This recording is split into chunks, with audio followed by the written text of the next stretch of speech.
भगवान ने आंख क्यों बंद किए हैं।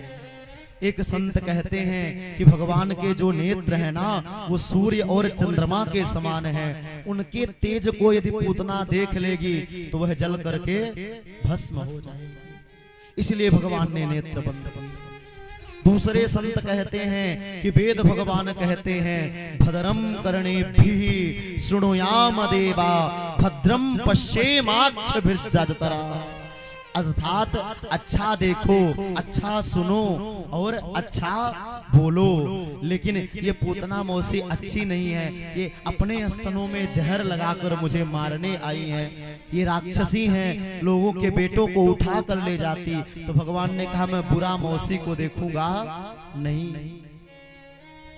तीसरे संत कहते नहीं नहीं, पूतना को देखकर भगवान ने आंख इसलिए बंद किया कि मानो पूतना जहर पिलाने के लिए लाई है भगवान को। भगवान ने कहा यहाँ आए थे माखन मिश्री खाने, माखन मिश्री तो मिली नहीं और पूतना मौसी पहले जहर पिलाने आ गई। तो जहर पीने का अभ्यास भगवान कन्हैया कहते मुझे नहीं है, भगवान शंकर जी को याद कर रहे हैं। ये तो आपका काम है महाराज, आपको याद कर रहा हूं। संतों ने अनेक भाव दिए। एक पंडित जी थे, वो कहे कि इसलिए आंख बंद किए कि जैसे छोटे बच्चों को जब दवाई पिलाई जाती है ना तो कहा जाता है कि बेटा आंख बंद कर लो, कड़वी दवाई है।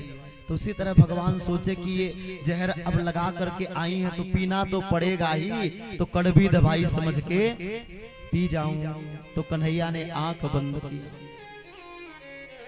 और आज मानो पूतना ने जैसे कोई व्यक्ति रस्सी को, मानो सांप को रस्सी पकड़ करके समझ ले, वैसे रज्जू में सर्प का भ्रम हो जाए और सर्प में रस्सी का भ्रम हो जाए, यही भ्रम की स्थिति उत्पन्न हुई। और पूतना ने साधारण शिशु समझ करके आज पूतना ने भगवान कन्हैया को उठा लिया और अपनी गोद पे ले लिया।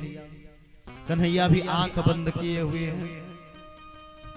पूतना ने अपने स्तनों में लगा दिया भगवान को और स्तनपान कराना प्रारंभ कर दिया। भगवान ने पहले तो पूतना के विष को पिया, फिर पूतना के मानो वक्षस्थलों में जो रक्त था रक्त का पान करने लगे। और जब रक्त को पीते पीते भगवान ने पूतना के प्राणों को खींचना प्रारंभ कर दिया तो पूतना बड़ा विशाल स्वरूप बनाई और आकाश मार्ग में उड़ चली और कहने लगी सा मुंचला मिति, अरे कन्हैया छोड़ दो छोड़ दो।